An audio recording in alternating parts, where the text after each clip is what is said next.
Hi, everybody. Welcome to the Insurance Journal's Academy of Insurance's weekly webinar after show.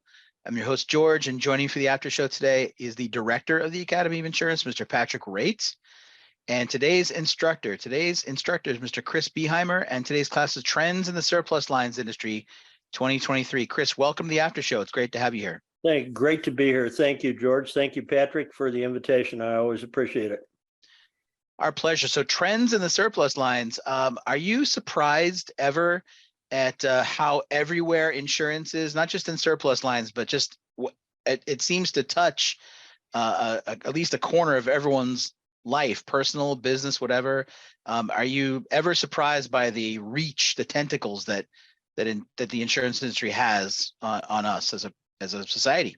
No, that's a great point. I think it does. If you buy a car, you buy a house, you drive down the street, whatever you do, you decide to drive for ride sharing service or something like that. The tentacles are everywhere. And in a class, one of the classes I teach for the community college, the online class, is titled Insurance Industry Profession. And have to impress a lot of people coming in, from a junior college standpoint, they don't have much of an insurance background. So you start explaining to them, insurance can have an impact in a number of different areas.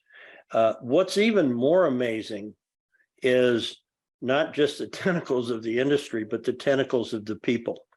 And when, like I met Patrick some years ago, and I knew his predecessor in the position, and his predecessor was here, and his predecessor is now my daughter's boss.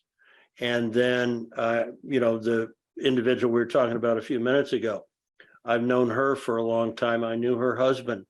I ran into her at the yogurt shop. So it's amazing. The relationships are key. Going back to what I said during the program in response to Patrick's question. It's the relationships that really drive what we do. The web of both of your gentlemen's relationships is Kevin Baconian at best. Yeah, right? 6 degree. What is it? 6 degrees of separation in insurance. It ain't no 6 or 7 degrees. It's 2 or 3 at the most. Quite frankly. Gotcha. You talked about non-admitted and admitted markets. Is something like Crime Score used to push policyholders into non-admitted markets, like flower shops? Like would they, who normally wouldn't be considered high hazard, but if they're in a bad neighborhood, is that? Well, it could potentially, and again, that would be a question to direct to the standard market. We look at crime scores not just from a property standpoint, but from a liability standpoint as well. It's not necessarily a determining factor. In some extreme cases, it might be if the average score is 100. And a particular business comes in at 600 or something like that, we might pass on it, not just for the area, which obviously you get into redlining issues. We don't want to do that. So a lot of times the price we charge might be a little bit higher to compensate for the score. And some of the big box retailers you've probably seen locally in the news, or not just locally, but internationally or nationally in the news, are closing stores. And even though they don't come right out and say it, well, a lot of it has to do with shoplifting and the problems they have in, getting people arrested and then being released again. So that's something that definitely impacts us. I think you might have coined a word, or it may have already existed. I'm not sure, but you said something was debunked. But in saying that, you used the word debuked. And I was wondering if Dubuque is a real word, or no? That's a city on the border of Illinois and in Iowa, Dubuque. But I didn't know if Dubuque was to be rebuked was a verb. No. That's a slip of the tongue. Which okay. Reminds me of a story. A friend of mine who used to work in the insurance business from Wisconsin. He got married, and he had his bride was from Dubuque, and the beer that they had during the reception was Dubuque Star beer, and it was really good if you need to take stains off the driveway. It It was, I hate to use the term craft beer. It wasn't even a craft beer, but anyway, yeah, debuked and debunked. It was debunked. Gotcha. Thank you. Thank you for clarifying that. I have one more question, and that is, you talked about the Houston, that agency that's we look for weird, or We cover things, weird. we cover Yeah. weird. I beg your pardon. So does the surplus lines industry, in order to keep maintaining itself, ever look for weird? Like, you had a couple instances you talked about the axe throwing activity, Mhm. and then the nudist camp. See, I'm trying to see everybody out there watching this. You have to see this class because there's all kinds of examples of good.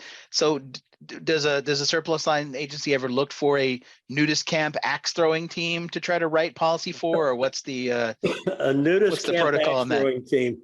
I think Yes. we'd want to make sure that we had the participant exclusion on that. I think a lot of is going back to the question during the program about what are some of the characteristics of good wholesalers. And I think that's part of it. And the two people who run this agency are fairly young, and they've been involved in the business for a while, working with another organization, and they have connected with their agents, and they will go out, at conventions and conferences and so forth, and they do little, 30-second clips on their website and on LinkedIn saying, hey, if you run across this, if you run across that. So I think the people who are aggressive from a marketing standpoint will go out and do exactly that and promote their ability to deal with the unusual. Now, in order to do that effectively, they have to deliver. So evidently they have built the relationship with their carrier partners, and the carrier partners are saying, yeah, we can do this for you. So, as with anything else, you can advertise and promote all you want, but if you can't deliver, what good is it? Right? Well, absolutely. And the Academy email is support@ijacademy.com. So if you are part of a nudist camp axe throwing team from Dubuque, we want to hear from you. Yeah. So yeah, absolutely. So, well, Patrick, you've been awfully quiet this whole after show. What do you think of the class today in particular, and the topic of surplus lines and E&S in general? Yeah. So you don't have to answer about the nudist camp thing. Don't worry about it. Anytime we get a chance to get Chris Behymer in, we need to do it, because otherwise we may be debuked at some point. So you're not going to let me forget that, are you? I'm making a T-shirt right now. So, and in particular, the idea of a conversation about surplus lines is very important. I think that the surplus lines market serves a critical segment of our overall insurance industry, because as we've been toying around with, they write the weird, they write the stuff that nobody else wants to touch. They will write things that standard market carriers wouldn't even think twice about, and they really do a great job of setting things up so that at some point policies could transition more into a standard market kind of situation. Absolutely. Because they begin to gather data, and they gather pricing information and coverage information, and the insurance industry is nothing if not entrepreneurial, in that they try and steal everything from everybody else so that we all know what we're doing. No, in this particular case, it's not stealing, it's called research. So I think that the surplus lines portion of our industry doesn't get enough attention in a lot of ways, and I think I'm just grateful that there's folks that, companies like where Chris works and where others that were interested in this topic work, that they can cover those risks that otherwise might not have a home. And especially when you think about things like cyber coverage, where right now, I don't know that there's any admitted markets that want to get into cyber, and where a lot of the admitted markets that may be looking to pull out. Because of some people who are calling cyber an uninsurable risk. But in general, So the existence of our E&S side of the market is very important, and I think we probably could have gone another hour with just talking about the different things that get covered. Yeah, and it's interesting that you mentioned that, and I think it's kind of the an area where a lot of new ideas get put together. And I remember the former president of Scottsdale Insurance Company, who's retired now, Raleigh Wiegers, and he would talk about, you know, that he would, and the company, the organization, Surplus Lines, would try and figure out a way to write it. And I know there are a lot of very good standard lines, admitted companies and so forth. And my old boss, who used to work for Raleigh years ago, said, we want to look for ways to write something as opposed to ways to turn it down. Now, it might not be exactly what the agent or the broker or the insured wants, but it's an option. You know, I go back to the, you know, when Uber first went into the market and we're looking for insurance. Now, the original founder of Uber said, well, we'll just make the personal lines insurance companies, whoever's insuring the car, we'll make them pay for it. Well, pal, you got to look at the exclusion in the policy, and it wasn't covered. And so that's when Uber went into the surplus lines market to find carriers, I should say, that would write this particular coverage. And they ended up going to surplus lines. You know, same thing with the Airbnb and VRBO, those home rentals. And there have been some fairly big claims. Matter of fact, one particular case, it was an Airbnb. There was a swing set out in the backyard, and this child was swinging in the swing set. This was in Nevada. And the center bar of the swing set collapsed and hit him on the head, and he's going to need lifetime care. And that was a fairly significant claim that Airbnb had to pay. So it's a lot of fun. And if you talk to the underwriters and say, you know, what kind of stuff are you writing? And they just kind of roll their eyes and say, well, you know, just whatever happens to come in. And a lot of it's, you know, from a demographic standpoint, and I mentioned the contractors in New York, that is a much different market than contractors in Kansas. And it's from the regulatory standpoint and from the legal standpoint. So it's fun. Chris, if you don't mind, I had a question that we didn't get answered in the class, and I wanted to ask it for you on behalf of the attendee. Sure. While a surplus line carrier does not have to file rates or forms, do they still need to follow the same non-renewal conditional notice of renewal and non-pay rules that are required in the admitted market? Oh, boy, that's a great question. It depends on the state. And like in certain states, the cancellation non-renewal laws of providing 30 days or 60 days or whatever the notification is don't apply. However, and I've seen this before, if let's say we use a standard CGL policy, commercial general liability policy, and there are provisions in there in the policy about cancellation non-renewal notices.